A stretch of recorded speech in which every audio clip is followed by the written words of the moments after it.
ఓం శ్రీ గురుభ్యో నమః. గం గం నాధిపతయే నమః. శుభం టీవీ వీక్షకులకు స్వాగతం. ఈరోజు మనము 2024 జూన్ మాస ఫలితాలలో అంతర్భాగంగా గోచారం తీసుకున్నట్లయితే చంద్రుడు రాహు వచ్చేసి మీనరాశిలో ఉన్నారు. కుజబుధువులు వచ్చేసి ప్రజెంట్ మేషరాశిలో ఉన్నారు. రవి గురు శుక్రులు వచ్చేసి వృషభ రాశిలో ఉన్నారు. కేతు భగవానుడు వచ్చేసి కన్యా రాశిలో ఉన్నారు. శని భగవంతుడు వచ్చేసి కుంభరాశిలో ఉన్నారు. ఇది గోచారం. వీళ్ళు 1/6/2024 మేషంలోకి మనకు కుజుడు వస్తున్నాడు. మిథునం వీటి మీనరాశిని వదిలి ఈ యొక్క మేషరాశి సంచారం చేయనున్నారు జూన్ 1 తర్వాత ఈ యొక్క 12/6/2024 మిథున రాశిలోకి శుక్ర భగవానుడు వేయించేయనున్నారు. 15/6/24 రవి భగవంతుడు మిథున రాశి సంచారం చేయనున్నారు. 14/6/2024 మిథునంలోకి బుధుడు వచ్చేస్తున్నారు. అలాగే 29/6/24 కర్కాటకంలోకి బుధుడు విచ్చేస్తున్నారు. ఇది గోచారం. ఈ గోచారం అంతర్భాగాలు తెలుసుకున్నాం కదా. ఇప్పుడు ముందుగా ఈ యొక్క రాసులు ఇవన్నీ తీసుకున్నట్లయితే మనకి ఒక్కొక్కటి ఎందులో గోచారంలో 2 రకాలుగా కనిపిస్తూ ఉంటుంది. అంటే మనకు డేస్ మధ్యలో మాసాంతంలోనో మాసం మధ్యంలోనో మాసం ప్రారంభంలోనో గ్రహాలు రాసి మారుతున్నాయి. కాబట్టి 2 రాసుల యొక్క ఫలితాలను ఒక్కొక్క గ్రహం ఇస్తుంది. ఇది గమనించగలరు. ఇప్పుడు అయితే మనకు మేషరాశికి తీసుకున్నట్లయితే అశ్విని నక్షత్రం 4 పాదాలు, భరణి నక్షత్రం 4 పాదాలు, కృతికా నక్షత్రం 1 పాదం కలిపి మేషరాశి కిందికి వర్తిస్తుంది. మేషరాశి వారికి మీ రాశి అధిపతి మీ రాశిలోకే వస్తున్నారు. కాబట్టి ఇక్కడ కొంతవరకు ఇదివరకు రాహుతో మీనంలో ఉన్నప్పటికంటే కొంత బెటర్మెంట్ ఫలితాలు వస్తాయి. జర్నీస్లో ఉన్న ఇబ్బంది పోవడం కానీ, అలాగే విదేశీ ఎడ్యుకేషన్ కోసం మీరు చేసే ప్రయత్నాలలో ఏదైనా తారుమారు అయ్యింటే సిచ్యువేషన్స్ అవి మరలా సఫలీకృతం కావడం కానీ, ఇవన్నీ కూడా 50% బెనిఫిట్ వచ్చే అవకాశం ఎక్కువగా ఉంది. ఇది వరకు అంటే ఈ రోజు వరకు జూన్ 1 వరకు కూడాను ఈ కుజ భగవానుడు మీనరాశిలో ఉన్నప్పుడు ఇప్పుడు చెప్పిన ఫారిన్ ఎడ్యుకేషన్ దగ్గర నుంచి హైయర్ ఎడ్యుకేషన్, నిద్రాభంగాలు, త్రిప్పట ఇవన్నీ కూడా ఫేస్ చేశారు. అలాంటివి ఇప్పుడు కొంత మీకు తగ్గిపోయే అవకాశం ఉంది. కాకపోతే సిబ్లింగ్స్తో ప్రాబ్లమ్స్ వచ్చే అవకాశాలు ఎక్కువ ఉన్నాయి. మీడియా రంగాలలో ఉన్నవారికి వీరందరికీ కూడా వీటిలో ఉన్నవారికి కొన్ని ఇబ్బందులు ఫేస్ చేసే అవకాశాలు ఉన్నాయి. అలాగే మినీ పరిశ్రమలు కొత్తగా ఎవరైనా స్టార్ట్ చేసేవారు ఉంటే వారికి కూడా మధ్య మధ్యలో కొంత గ్యాప్స్ వచ్చే అవకాశం ఉంది. ఘర్షణతోటి చివరికి పోరాటంతో మీరు విన్ అయ్యే అవకాశాలు ఎక్కువగా కనిపిస్తున్నాయి. అలాగే ఇక మీకు 2వ ఇల్లు అయినటువంటి వృషభ రాశికి తీసుకున్నట్లయితే ఈ వృషభంలోనే మనకు గురువు శుక్రుడు రవి సంచరిస్తున్నారని చెప్పుకున్నాం. ఇక ఈ రాశికి భాగ్యాధిపతి వ్యయాధిపతి అయినటువంటి గురుడు 2లో మీకు చక్కగాను భూగృహ వాహన వస్తువాహన సౌఖ్యాన్ని కలగజేస్తారు. అలాగే ఈయన వచ్చేసి కొంత పెద్దవాళ్ళ రెస్పాన్సిబిలిటీ మీరు తీసుకోవాల్సిన అవసరం ఉంటుంది. మీ హెల్త్ కూడా కొంత డిస్టర్బ్ అయ్యే అవకాశాలు కనిపిస్తున్నాయి. కొద్దో గొప్ప తోడబుట్టిన వాళ్ళతో ఉన్నటువంటి సఖ్యత కూడా లోపించే అవకాశాలు స్పష్టంగా గోచరిస్తున్నాయి. కుటుంబంలో కలతలు కల్లోలాలు ఇవన్నీ కూడా కొంత ఇబ్బందికరంగా మారే అవకాశాలు ఉన్నాయి.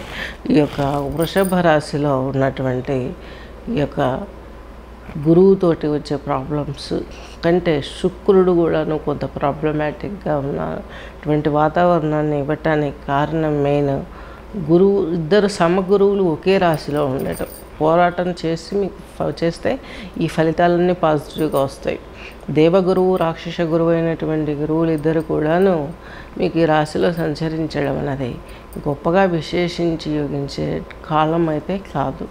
యాక్చువల్లీ 2 గ్రహాలు కూడాను వృషభ రాశిలో ఉండడం మూలంగా మేషరాశి వారికి ఫలితాన్ని ఇవ్వాలి, మంచి బెనిఫిట్స్ ఇవ్వాలి. కుటుంబ వాతావరణంలోనైనా, బిజినెస్లోనైనా, జాబ్లోనైనా, ఎడ్యుకేషన్ సాఫ్ట్వేర్ రంగం, అలాగే వడ్డీ వ్యాపారస్తులు, షేర్ డీలింగ్స్ చేసేవారు, వీరందరికీ కూడాను మంచి ఫలితాలు ఇచ్చే అవకాశాలు వీళ్ళు కలగజేయాలి. కానీ కొంత ఘర్షణతోటి, కొంత ఒత్తిడితోటి ఫలితాలన్నీ మీకు రావడం అయితే నిశ్చితంగా వస్తాయి. అందులో ఎటువంటి పొరపక్షాలు కనిపించట్లేదు. అలాగే ఇక మేషరాశి వారికి మీకు సంతానానికి సంబంధించినటువంటి బెనిఫిట్స్ విషయానికి తీసుకుంటే ఈ మాసంలో 15 తర్వాత కనిపిస్తాయి. 15 తర్వాత అంటే మీకు ఈ యొక్క రవి భగవానుడు మిథునంలోకి వెళ్ళిన తర్వాత తృతీయంలో మేషరాశి వారికి ఉన్నప్పుడు యోగిస్తాయి. ఈ 15 డేస్ మాత్రం సంతానానికి సంబంధించినటువంటి విషయాలలో కూడా వాళ్ళు ఏదో ఒక రకంగా హెల్త్, ఫైనాన్స్, ఎడ్యుకేషన్, వివాహము ఏదో ఒక రకంగా కొన్ని ప్రాబ్లమ్స్ ఫేస్ చేసే అవకాశాలు స్పష్టంగా గోచరిస్తున్నాయి ఈ యొక్క మేషరాశి వారికి. అలాగే ఇకపోతే మేషరాశి వారికి ఈ యొక్క శుక్రుడు ఈ విధంగా ఫలితాన్ని ఇస్తున్నాడని చెప్పుకున్నాం కదా. జీవిత భాగస్వామితో కూడా కొన్ని గ్యాప్స్ రావడం ఇవన్నీ జరుగుతూ ఉంటాయి. అలాగే సమాజంలో కొంత విలువలు పెరిగే అవకాశం ఉంది. దాన్ని కష్టపడి పెంచుకోగలుగుతారు. ఈ యొక్క రాజకీయ వ్యవస్థలలో ఉండేవారికి కూడాను మీకు కొంత ఇబ్బందికరమైనటువంటి వాతావరణం 14 వరకు. తర్వాత 14 తర్వాత ఈయన మిథునంలోకి రవి వచ్చిన తర్వాత పాజిటివ్నెస్ ఎక్కువ గోచరిస్తుంది. అట్ ది సేమ్ టైం తీసుకున్నట్లయితే ఇంకా మరలా మీకంటూ కేతువు వచ్చేసి మీకు 6వ ఇంట్లో ఉన్నారు. చాలా శుభమైన ప్లానెట్. ఇక్కడ 6లో మీకు సకల విద్యలు ఆధ్యాత్మిక రంగాల వైపు మోటివేట్ అవ్వటానికి, తీర్థయాత్రలు చేయటానికి, పుణ్యం కోసం సంపాదించుకునే జపహోమ తపాదుల దగ్గర నుంచి మంచి మంచి యాటిట్యూడ్స్ మీరు చేపట్టడానికి యోగా కావచ్చు, పారాయణాలు కావచ్చు, జపహోమ తపాదులు కావచ్చు, వీటిల్లో పాల్గొంటారు. అలాగే వివాహాది శుభకార్యాలలో కూడా పాల్గొంటారు. వివాహాది శుభకార్యాలతో పాటు ఆధ్యాత్మిక విషయాలకే ఎక్కువ మీకు లాభం వచ్చే అవకాశాలు కనిపిస్తున్నాయి. అలాగే ఇకపోతే మీకు శని భగవంతుడు కుంభరాశిలో సంచరిస్తున్నారు. కుంభరాశిలో సంచరించే శని భగవానుడు ఈ మేషరాశి వారికి దశమ లాభాధిపతి. ఈయన మేషరాశిని కూడా చూస్తున్నాడు కాబట్టి ఇక్కడ తీసుకున్నట్లయితే ఆల్రెడీ కుజునితో ఇక్కడ ఉన్న కుజునితో గ్రహయుద్ధం ఏర్పడనుంది. ఈయన మేషంలోకి జూన్ 1 వచ్చారు కాబట్టి కుజ భగవానుడు రాహుతోటి పోరాడి ఇంతవరకు ఫైట్ చేసినటువంటి పరిస్థితి ఒక రకంగా ఉంటే, ఈ శని వీక్షణ 3వ ఇంటి వీక్షణ అనేది ఇంకో రకంగా ఉంటుంది. కొంత సేవకులకు అలాగే యజమాన్యానికి వచ్చే మనస్పర్ధలు ఎక్కువగా ఉంటాయి. అది బిజినెస్ కావచ్చు, ఉద్యోగం కావచ్చు, కుటుంబంలో కావచ్చు, కుటుంబ యజమానితో కావచ్చు, వాటెవర్ మేబీ ఏది తీసుకున్నప్పటికీ అధికారులతోటి సేవకులు పడే గొడవ అనేది ఎక్కువగా గోచరిస్తుంది.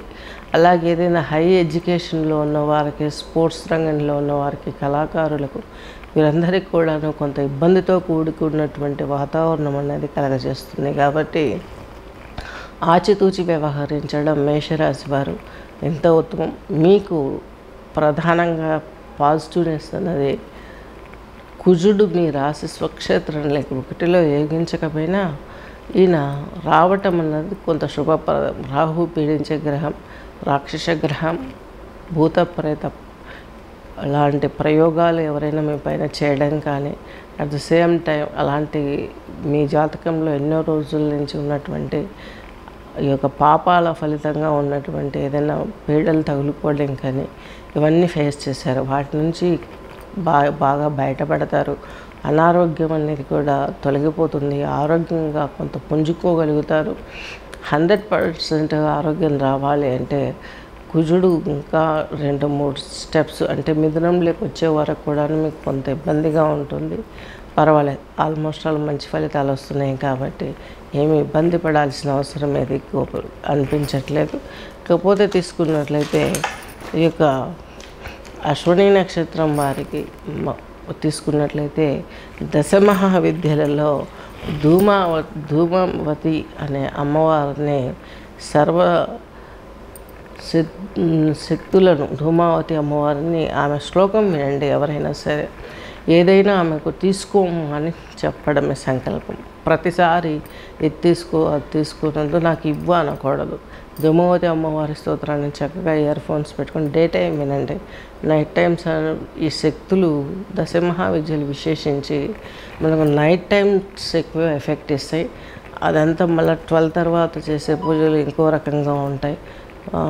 అవన్నీ తంత్ర విద్యలు. మనం మంత్రపరంగా వెళ్దాము, వారి శ్లోకాలు మాత్రమే విందాము. వాళ్ళ యంత్రాలు కానీ వాళ్ళ ప్రతిమలు కానీ ఇంట్లో పెట్టుకుంటే బేర్ చేయడం చాలా కష్టం. అటువంటివి ఏవైనా ఉంటే మీరు మానేసేసేయండి. లక్షణంగా ఆమె ధూమావతి అమ్మవారి స్తోత్రం వింటూ చక్కగా ఆమెకు పసుపు కుంకుమలతో మనసులో చెప్పుకుని దుర్గా ఫోటో ముందే వేసేసి, దుర్గామాతలో నుంచి వచ్చినటువంటి వారే ఈ యొక్క దశమహావిద్యలు కాబట్టి చక్కగా అమ్మవారిని స్తోత్రం విని ఆమెకు మీరు మాలో ఉన్నవన్నీ తీసుకోండి. చెడు అన్నీ అంటే మంచివి కూడా తీసేసుకుంటుంది. ఆమె నేచర్ అది. ఆమె ఏదైనా తీసుకొని మనకు మంచిని కలగజేసే దేవత. చాలా పవర్ఫుల్ దేవత ఆమె. ఆమె వల్ల వచ్చే బెనిఫిట్ చాలా స్పష్టంగా చాలా అందుబాటులో ఉంటుంది.